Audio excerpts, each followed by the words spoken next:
वादी कश्मीर में आए दिनों हम आग की वारदात के बारे में सुनते हैं और पूरे वादी कश्मीर से इस तरह की खबरें आए दिनों देखने को मिलती हैं। इस बीच फायर एंड इमरजेंसी का क्या रूल रहता है और कितना वो उसमें कामयाब होते हैं और कौन कौन सी तदाबीरें वो अपनाते हैं, आज इस पर हम बात करेंगे। और हमारे साथ बात करने के लिए मौजूद हैं मीर आकिब हुसैन, जो कि असिस्टेंट डायरेक्टर हैं फायर एंड इमरजेंसी श्रीनगर। आज इनसे तफसीलन बात करने की कोशिश करेंगे और इस हवाले से पूरी इन्फॉर्मेशन आप तक पहुंचाने की कोशिश करेंगे। सर, जिस तरीके से हम आगाज़ में मैंने कहा कि आग की वारदात में काफ़ी ज़्यादा हम देख रहे हैं इजाफा हो रहा है, और इस साल के हवाले से जो गुज़िश्ता साल चल रहा है, तो इसकी अगर बात करें तो अभी तक कितने केसेस रोनुमा हुए हैं, खासकर श्रीनगर में और बिलअमूम जो है वादी कश्मीर के हवाले से? जी, जो इस साल का फायर स्टैटिस्टिकल डेटा है उसके हिसाब से जो नंबर ऑफ़ फायर इंसिडेंट्स है लगभग 800 के करीब है, जिसमें श्रीनगर का जो डेटा है वो 180 के आसपास फायर इंसिडेंट्स हुए हैं। तो अगर हम पिछले साल का डेटा देखेंगे तो टोटल फायर इंसिडेंट 2500 के आसपास थे, और जिसमें श्रीनगर में जो फायर इंसिडेंट्स थे लगभग 540 के आसपास थे। जी, तो अब पिछले साल के मुकाबले ये ज़्यादा थे या कम थे? अभी चूँकि अभी 2 ही महीने हो गए तो अभी कंपैरिजन ठीक नहीं रहेगा, क्योंकि पिछले साल का जो डेटा है जो मैंने आपको बताया ये पूरे 1 साल का डेटा है। जी, सबसे पहले श्रीनगर के हवाले से क्योंकि हम बात करें अगर, तो श्रीनगर में जानने की कोशिश करेंगे कि आग की जितनी भी वारदात हुई हैं अभी कितनी उसमें अमलाक जो है जो जली है, कितना नुकसान हुआ है, या कितनी जगहों पर आपके जो लोग हैं वो पहुंचे हैं या ज़ख्मी हुए हैं, इसका कोई एदाद शुमार है? 80 के आसपास फायर इंसिडेंट्स हैं। इसमें बहुत सारे फायर कॉल्स इस साल हमें जो क्योंकि एक ड्राई स्पेल चला था बीच में, जिसमें फॉरेस्ट फायर्स और जो एक्वाग्रास फायर्स हमने देखी थी, तो उसके साथ साथ रेजिडेंशियल फायर्स भी हुई, इसमें कॉम्प्लेक्स फायर्स भी हुई, और जैसे कहीं पे गवर्नमेंट बिल्डिंग्स का भी थोड़ा बहुत नुकसान हुआ। तो ये सारे फायर इंसिडेंट्स जो है, ये पूरा जो 180 जो फायर इंसिडेंट अभी तक हुए हैं, ये उनका थोड़ा मैंने आपको ब्रेकअप दिया। जी, फायर इंसिडेंट्स चूँकि होते हैं, और अक्सर व बेशतर हम ये बात भी सुनते हैं कि जब भी कहीं इंसिडेंट होता है तो हम भी वहाँ ज़ाहिर तौर पर पहुँचते हैं, तो अक्सर लोग शिकायत करते हुए नज़र आते हैं कि फ़ायर सर्विस वाले जो हैं वो टाइम पर नहीं पहुँचे।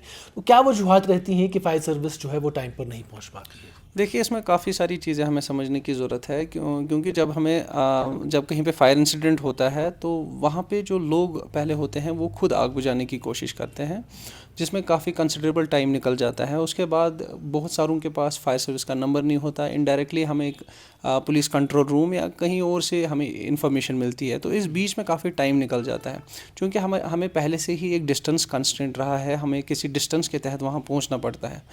तो वहाँ पे मेरी लोगों से ये रिक्वेस्ट रहेगी कि जितना जल्दी आप हमें इन्फॉर्मेशन देंगे with respect to fire incident और करेक्ट इन्फॉर्मेशन देंगे, उतना ही स्विफ्ट हमारा एक्शन होगा। मैं लोगों को ये बताना चाहूँगा कि हमारा जो प्रोटोकॉल टाइम है, क्योंकि जो ही आप हमें इन्फॉर्मेशन देंगे, हमारा प्रोटोकॉल टाइम 1 मिनट का होता है। हमारी गाड़ी, man and machinery, it should be dispatched within 1 minute from the station. तो फिर रास्ते में थोड़ी अगर डे टाइम होगा तो ट्रैफिक कंजेशंस हो सकती है, वहाँ ट्रैफिक डिपार्टमेंट हमारे साथ कोऑपरेट करता है। और कई बार जब हम स्पॉट में पहुंचते हैं, स्पेशली नाइट आवर्स में, तो वहाँ पे भी रॉन्ग पार्किंग्स की शक्ल में गाड़ियाँ होती है, या जो कंस्ट्रक्शन मटेरियल्स अनलोड किया होता है, तो उस वजह से हमें थोड़ी दुश्वारियाँ पेश आती है। लेकिन वहाँ पे भी मैं लोगों से रिक्वेस्ट करता हूँ, उन गाड़ियों के लिए आप अपने अपनी जगहों पे पार्किंग स्लॉट्स आइडेंटिफाई करें, या ऐसे कंस्ट्रक्शन मटेरियल्स आप अवॉइड करें वहाँ पे रखने। अगर आपको जैसे किसी कारण वहाँ पे उसको अनलोड करना पड़ रहा है, लेकिन आप उसको टाइमली फिर वहाँ से उठाएं, ताकि अगर फायर सर्विस की गाड़ी वहाँ पे जाती है तो वो बिल्कुल एक्चुअल स्पॉट पे पहुँचे, ताकि हमारा जो एक्शन है वो और अच्छा हो, so that we can limit the loss of life and property to maximum extent. अक्सर बेशतर जो आग के केसेस जो रोनुमा होते हैं, उनमें वजूहत क्या रहती है? आग लगती क्यों है? वजूहत क्या रहती है? देखिए, अगर हम फायर स्टैटिस्टिकल डेटा उठाएंगे तो सबसे ज़्यादा जो फायर इंसिडेंट्स हमने देखे हैं, लगभग 90% से भी ज़्यादा वो इलेक्ट्रिक शॉर्ट सर्किट के कारण ही होते हैं। इसमें मैं बताना चाहूँगा, जैसे हम बाज़ार से कोई भी गैजेट, कोई भी इक्विपमेंट ख़रीदते हैं, तो हमें ये चेक करने की ज़रूरत है क्या वो ISI मार्क्ड इक्विपमेंट्स है कि नहीं है। हमें MCBs को चेक करने की ज़रूरत है, क्योंकि बहुत सारे फायर इंसिडेंट्स जिनका इलेक्ट्रिकल ओरिजिन होता है, या तो इलेक्ट्रिक शॉर्ट सर्किट होता है, या तो ओवर हीटिंग ऑफ वायर होती है। अगर मैं जैसे आपको एग्जाम्पल दूँ, विंटर सीजन में इलेक्ट्रिक ओवरलोडिंग के कारण भी काफ़ी सारे फायर इंसिडेंट्स होते हैं। हमारी जो वायरिंग्स है काफ़ी लो वोल्टेज कैरी करती है, जिसके चलते जब हम काफ़ी ज़्यादा लोड कनेक्ट करते हैं, उसको काफ़ी हाई करंट कैरी करनी पड़ती है, which is beyond the carrying capacity, और जिसकी वजह से वायरिंग्स हीटअप होती है और वहाँ पे भी आग की वारदातें नमूदार होती है। अक्सर और बेशतर मैंने देखा कि जो डाउनटाउन साइड के जो लोग हैं वहाँ पर लोग अक्सर शिकायत करते हैं कि फायर सर्विस जो है लेट पहुँचती है, चूँकि आपने कहा कि बहुत सारे रीज़न इसमें रहते हैं। तो क्या ऐसा नहीं हो सकता कि वहाँ पर नियर बाई जो है रखी जाएँ गाड़ियाँ, अवेलेबल रखी जाएँ, इस तरह की वाक़ात होती हैं तो वो जल्दी से जल्दी वहाँ पर पहुँच कर आग पर काबू पा सकें? देखिए, हमारी जो फायर स्टेशंस है जो एस्टैब्लिश होते हैं वो बेस्ड ऑन SFAC नॉर्म्स, जो स्टैंडिंग फायर एडवाइजरी कमेटी है, तो उसके हिसाब से जो नंबर ऑफ़ फायर स्टेशंस हमारे लोकेलिटी में है वो सफिशेंट है।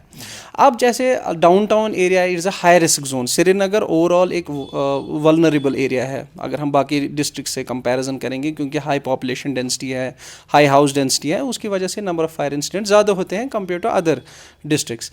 लेकिन उसमें जो डाउनटाउन एरिया है वो वल्नरेबल है, उसको काफ़ी सारी चीज़ें जो है हाई रिस्क जोन बनाती है। सबसे पहले जैसे वहाँ पे अभी भी पुराने मकानात है जहाँ पे काफ़ी ज़्यादा लकड़ी का यूज़ होता था, तो जो ही वहाँ पे छोटी सी नेग्लिजेंस होती है तो वहाँ पे आग की सूरत हाल पेश आती है।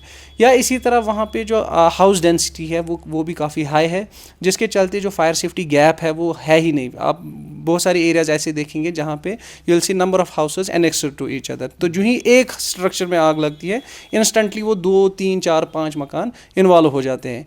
या तीसरा चैलेंज जो हमें वहाँ पे पेश आता है, जो ही हमारी गाड़ी वहाँ पे पहुँचती है वहाँ पे लेन्स तंग नैरो कंजेस्टेड होते हैं, तो उस वजह से जब हमारी गाड़ी वहाँ पे पहुँचती है वहाँ पे रॉन्ग पार्किंग किसी ने गाड़ी रखी होगी या यही कंस्ट्रक्शन मटीरियल रखा होगा, तो फिर हमारी गाड़ी जो है उन लेन्स में से पास नहीं होती और हमें एट अ कंसिडरेबल डिस्टेंस अपने फायर टेंडर्स को स्टेशन करना पड़ता है और वहाँ से फिर number of fire hoses connect करने पड़ते हैं। लेकिन उसका भी एक लिमिट है, जैसे उसका स्टैंडर्ड लेंथ है 15-30 मीटर का होता है, तो 2-3 होज के बाद हम उसको फिर नहीं कर सकते, बिकॉज उसका जो प्रेशर है that will not be adequate for fire fighting.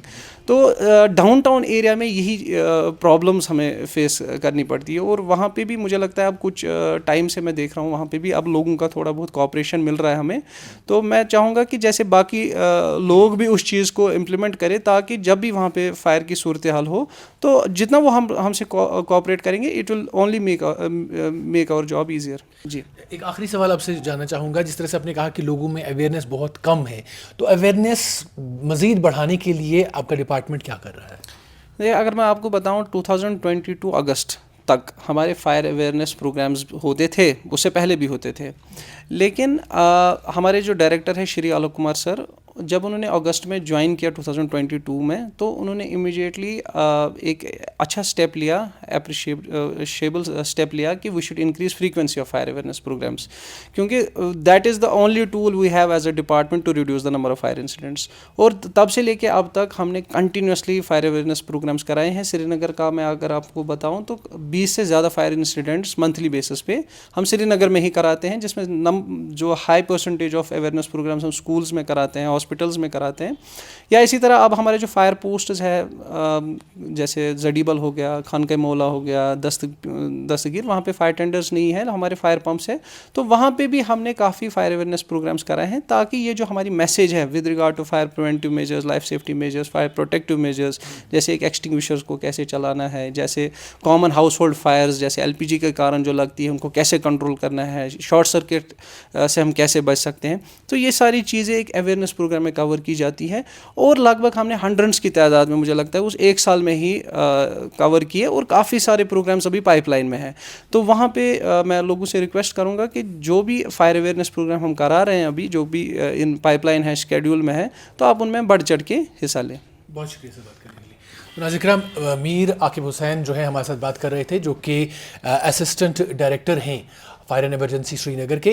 जिस तरीके से उन्होंने कहा कि अब बहुत सारी चीज़ों पर जो है काबू पाया जा रहा है, वहीं लोगों को भी अब थोड़ा सा इस बारे में अवेयर होना पड़ेगा और उनको कोऑपरेट करना पड़ेगा डिपार्टमेंट के साथ, तभी जाकर जो केसेस हैं इसमें कमी लाई जा सकती है और जहां पर आग की वारदात होती हैं उनको जल्द से जल्द काबू पाया जा सकता है। सिर्फ अगर ज़रूरत है तो इसमें लोगों के कोऑपरेशन की है और गैर ज़रूरी मुदाखलत लोग जो हैं वो ना करें। ऐसे ही छोटे बड़े अपडेट्स के लिए आप बने रहिए एक्सेलशियर न्यूज़ के साथ। तब तक के लिए दीजिए मुझे और मेरे कैमरामैन को इजाज़त। आप देखते रहिए एक्सेलशियर न्यूज़।